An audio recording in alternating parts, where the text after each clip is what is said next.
আসসালামু আলাইকুম এভরিওয়ান। কাছে এবং দূরে, দেশে এবং বিদেশে যে যেখান থেকে ভিডিওটি দেখছেন, আশা করি আল্লাহর অশেষ রহমত আপনারা ভালো আছেন। আমরা আলহামদুলিল্লাহ ভালো আছি। নতুন একটি ব্লগ ভিডিও দেখার আমন্ত্রণ জানিয়ে আজকের ব্লগ শুরু করছি আমি। দেখুন, প্রতিদিনের মতোই চলে আসলাম রান্নাঘরে। আজকে রান্নাও করবো, আপনাদের সাথে গল্পও করব। রান্না করতে করতেই গল্প করব। আজকে আমি আগে বাইলা মাছ বোনা করব, আর সারা ভিডিও জুড়ে কি কি থাকছে জানতে হলে দেখতে থাকুন পুরো ভিডিওটি। এখন আমি বাইলা মাছ বোনা করার জন্য মাছগুলো আগে ভেজে নিচ্ছি। তারপরে বসিয়ে দিলাম কড়াই, গরম তেলে পেঁয়াজ দিয়ে দিব। যেভাবে রান্না করি প্রতিদিনের মতো আজকেও সেভাবেই রান্না করব। আজকে আমাদের 26 রমজান শেষ হতে যাচ্ছে। প্রচন্ড গরম, আর এই গরমের মধ্যে রান্না খাওয়া সব তো নিয়মিত ভাবে চলতেই থাকে। আমরাও চালিয়ে যাচ্ছি। রাঁধুনিদের আর কাজ কি? ঘরের গৃহিণীদের তো এটাই কাজ, ঘর গোছানো, রান্না বান্না করা, ফ্যামিলির সদস্যদেরকে মেনটেন করা। সেই কাজগুলো নিয়মিত করে যাচ্ছি। শরীর অসুস্থ থাকলেও করতে হয়, ভালো থাকলেও তো করতে হয়, কিছু করার নেই। আসলে আমাদের জীবনটা এরকমই। আজকে রান্না করতে আসলে একটু দেরি হয়ে গিয়েছে। আজকে বেশি কিছু রান্না করব না, বাইলা মাছ বোনা করব, শুটকি দিয়ে বেগুন দিয়ে রান্না করব। এরপরে ইফতারগুলো ভেজে নিব, আগেই রেডি করে রেখেছি। এখন সময় বিকেল 5টা। রান্না করতে একটু দেরি হয়ে গিয়েছে। রান্নাটা শেষ করে আমি ইফতার আয়োজনে চলে যাব।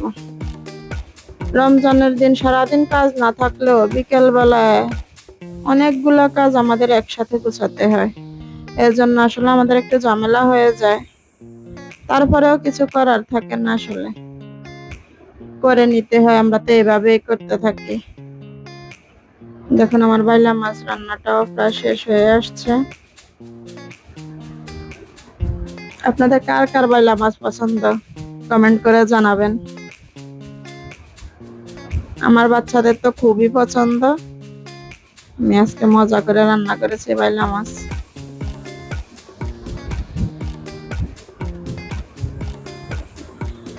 দেখুন, ইফতার আয়োজনে চলে আসলাম। গরম তেলে বেগুনি ভাজছি, দিয়ে দিলাম বেগুনি গুলো। অফ ক্যামেরায় আগে বেসন রেডি করে রেখেছি, ডালগুলো মেখে রেখেছি। ডিম চপের জন্য ডিম চপ রেডি করে রেখেছি। এখন সব ভেজে নিব।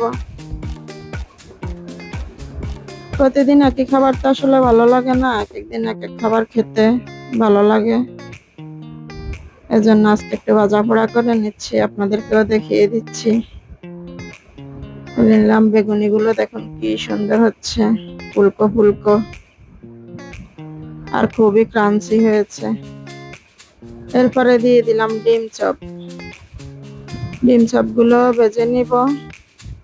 তারপরে ফলগুলো অফ ক্যামেরা রেডি করে নিয়েছি, শরবত রেডি করে নিয়েছি। আজকে ইফতার টেবিলে কি কি থাকছে অপেক্ষা করুন, দেখতে থাকবেন। দেখুন, ডিম চপ গুলো প্রায় হয়ে এসেছে।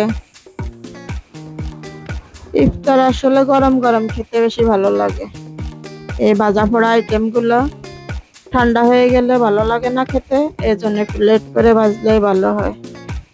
যার কারণে আগেই সবকিছু রেডি করে রেখেছি। সবকিছু রেডি করে তারপরে চলে আসলাম রান্নাঘরে ইফতার গুলো ভাজার জন্য। দেখুন, আলুর চপগুলো, ডিম চপগুলো হয়ে এসেছে। এগুলা তুলে নিব, তারপর দিয়ে দিব পেঁয়াজ। গরম তেলে পেঁয়াজের আটাগুলো দিলে, পেঁয়াজগুলো হয়ে গেলে আমার ইফতার আজকের জন্য রেডি। আপনাদেরকে নিয়ে যাব টেবিলে। দেখুন আমাদের ইফতারিতে আজকে কি কি থাকছে। প্রচন্ড গরমে ঠান্ডা ঠান্ডা শরবত খেতে কার না ভালো লাগে বলুন। এর জন্য ডিপ ফ্রিজ থেকে ঠান্ডা পানি নিয়ে 2 রকমের শরবত করে নিয়েছি। যার যেটা পছন্দ সে ওটাই খাবে। আমার তো 2 রকমের শরবতই বেশি ভালো লাগে, যার কারণে আমি দুটাই খাবো। দেখুন পেঁয়াজগুলো হচ্ছে। উল্টে পাল্টে উঠিয়ে নিব। ইফতার টেবিলটা সাজানো গোছানো দেখতে আসলে অনেক ভালো লাগে। দেখুন পেঁয়াজগুলো হয়ে এসেছে, এখন পেঁয়াজগুলো তুলে নিব। আজকের জন্য ইফতার বাজার শেষ।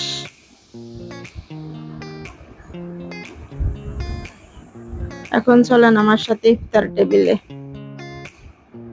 দেখুন আজকের মতো এই পর্যন্ত। ভিডিওটি ভালো লাগলে লাইক কমেন্ট শেয়ার করবেন, চ্যানেলটি সাবস্ক্রাইব করবেন। সবাই ভালো থাকবেন, সুস্থ থাকবেন। আল্লাহ হাফেজ, আসসালামু আলাইকুম।